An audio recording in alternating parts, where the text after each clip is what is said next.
good? And all the time? Very good. Last night I was heading out to my car after a meeting, and I noticed something peculiar in the air. It was raining, to be sure, but there was something else in the air. And I know we're still in that month of February by that one extra overtime day we get every 4 years. But that smell of sweet rain, promising that spring was right around the corner, was right there in my face.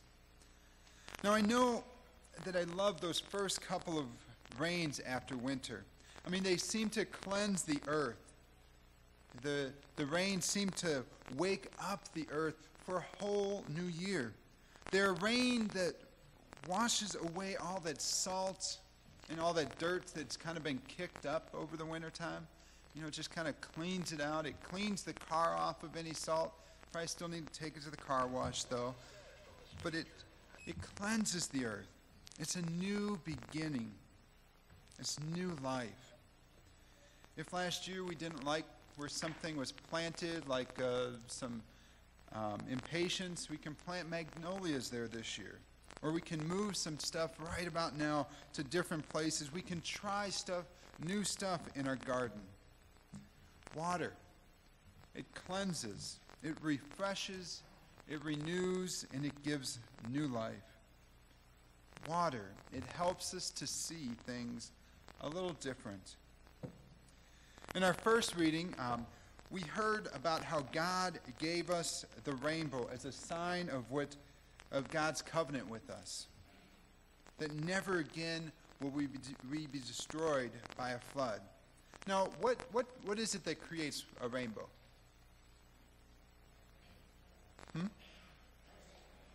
Rain, and so pretty much a whole bunch of water, right? Kind of scattered throughout the sky. It's water that does it. And we see them after it rains. Sometimes it's in that mist, and you can, sometimes I've even been able to produce it by turning that spray nozzle on my hose just right. But it changes the way that we see the light that goes through the water. The water changes that light. It changes the way that we see that light. Something so ordinary as water, yet so necessary for life, is able to change something we often do not see. It changes it to a different way of seeing things. It's much like this prism here. This prism, thank you Kathy Crandall for letting me borrow it. This prism here, if you've ever seen it, it takes the light, it bounces the light and spreads out the different wavelengths of light throughout wherever it's going. And it bends it and it sends it out in a different way so that we see the light a little differently.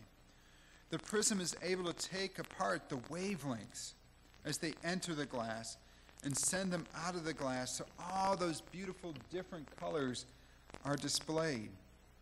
Water and prisms help us to see light in a new way. And some would argue in a beautiful way. Water helps us see, too, our lives differently when we use it as a means to bestow God's promises through the gift of baptism. In the waters of baptism, we are claimed. In the waters of baptism, we are claimed as God's children. We are given a promise by God to be loved, to be cared for, to be looked after for all of our lives. We are given a new name, a new vocation to live in this world and to be sent out to the world and to proclaim the good news. In the waters of baptism, we are allowed to see the world differently. In baptism, we are claimed, we are chosen by God to be God's child, to be God's children. When we are baptized, we become God's child, yes. We also become God's servant, living in the world, in a world still harboring sin. After his baptism, Jesus sent out into the world was sent out into the world, and he's tempted by Satan. He's threatened by all sorts of wild animals, and there are demons out there that seem to creep up too. But Jesus pulls through because he has something that can overcome all of the evil. He has God and he has trust in God, and God does not leave him alone. God sends protectors. And as long as Jesus keeps his trust in God and God's promises, nothing can happen to him. Because he sees the world through God's claim. He sees the world differently. When we leave this place, a place of life, a safe place, a place where God is known, a sanctuary. When we leave this place, we will be tempted by Satan. We will be tempted in a variety of different ways. While temptation comes in many forms, such as drugs and alcohol, I want to address some of those other temptations, some that seem to come in the way that we treat one another. I know that I'm not always the best at treating others as they should be treated, but we carry the guilt when we do those wrong things to others. I remember in kindergarten, there was a kid named Rocky, and he was in preschool, and I remember they treated him poorly and started making fun of him simply because of his name. Or as a teenager, I started heckling John for his career path that he had chosen. Satan was in those moments. Satan tempts us as we put ourselves first, never seeing what others might need for their lives. We become blinded by our own desires and ambitions. This is Satan at work in our world, drawing us away from God. When we are baptized in the waters, we see our lives and the world around us a bit differently. And we are empowered by the Spirit to turn away from the evil of the world. Demons from our past seem to still creep up. For some of us, the past has a lot of regrets. For some of us, demons pop their little heads up in the way that others made us feel, not recently, but years ago. If I think back to middle and high school, I think of those names that I was called, that if I were to really let them creep up and really haunt me,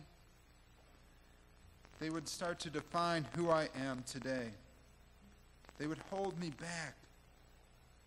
And I also admit, too, that I've made some mistakes that had hurt other people's feelings. I was mean at some points in my life. Really, I was. But if we allow those past mistakes to take control, they will rule our lives. I remember several years ago, there was a chaplain in a hospital up in Madison, and I was called one evening down to the psychiatric ward. Now, to get to the psychiatric ward, you had to go down to the basement. The only way that I figured out how to get there anyway was I had to get down to the basement, and then I had to go through a series of hallways that were lit by that fluorescent light that kind of keeps flickering a little bit. It didn't fully light the hallway. And then there are little, dark doorways off to the side, and then some laundry carts scattered here and there. It was basically your favorite horror movie. That guy would just kind of pop out at every corner, at every little doorway. It was scary. It was freaky, and plus you're going to that area of the hospital that you kind of expect something like. But once you get there, it's clean, it's safe. It was fine. So I finally get down there, and I start talking with Max. Max started telling me about some of the mistakes that he's made in his past. All these different things that he'd done to other people and other people had done to him. How he treated people miserably. How he was anxious about his past, and how these mistakes were the root of his problems. How he just couldn't get over them. Max was still seeing through a flat piece of glass. A glass where he could see right through, not a prism. He wasn't seeing things differently. He was still seeing them the way that he wanted to see them, not the way that God wanted him to see them. As I talked with Max, I got a sense that he was still being held captive by his past, a past that was less than upright. I assured Max of his forgiveness, the forgiveness that he had in Christ Jesus, that he was a loved child of God, and that if he put his trust in God, his past wrongs would not have a hold of him. I then prayed with him. I prayed that he would feel God's presence, and God's presence alone in his life, so that he might find new life. Friends, when we are baptized, Satan has no hold over us. When we are baptized, we are given a new way of viewing the world, a way of looking that helps us to see things a little different. When we rise from baptism, we rise a new person, a cleansed person, a person who has received the Spirit of God, the claim of God, and when God claims us, nothing else can. We can trust in the promises of God's protection and love when we are faced with a world of hurt, a world of shame, a world of adversity. God claims us. God assures us of forgiveness and releases us from the captivity. And then God sends us back into the world. Will we face opposition? Yes. Will we face distractions? You bet. But we are called to rely on God for all of our needs, to rely on God to help us through the times of trial, to rely on those promises that God made us, to walk with us, to protect us, to love us. In this season of Lent, we are challenged to take a deep, deep look inside of ourselves, a look to find where we need to let go and begin to trust God in every aspect of our lives, every bit of our lives. As we read, Jesus is baptized, he's claimed by God and sent into the world and tempted. Jesus had to put all of his trust in God so that he might find and might not fall into the temptations. He submitted totally to God. When we are baptized and affirm our baptisms, we are submitting our lives to God. We are giving everything over to God so that our whole life's focus is on God. And when that is the case, nothing else can distract us from being a child of God, the child we were created to be. During the season of Lent, let us take a deeper look inside and find those dark places in our lives. Places where we've hidden away the past hurts and pains that we should have given up long ago. Whether what someone told us, how we were treated, or a name someone used to call us. We even need to give up some of the actions that we took in the past that caused us anxiety or pain. You see, God has forgiven us through the washing of this world, through the washing of the person in baptism. In this season of Lent, may we find it in ourselves to forgive ourselves so that we can go into the world to proclaim the good news of God, of Christ as new people, to see the world the way that God intends it to be seen, through water, through the waters of baptism. Amen.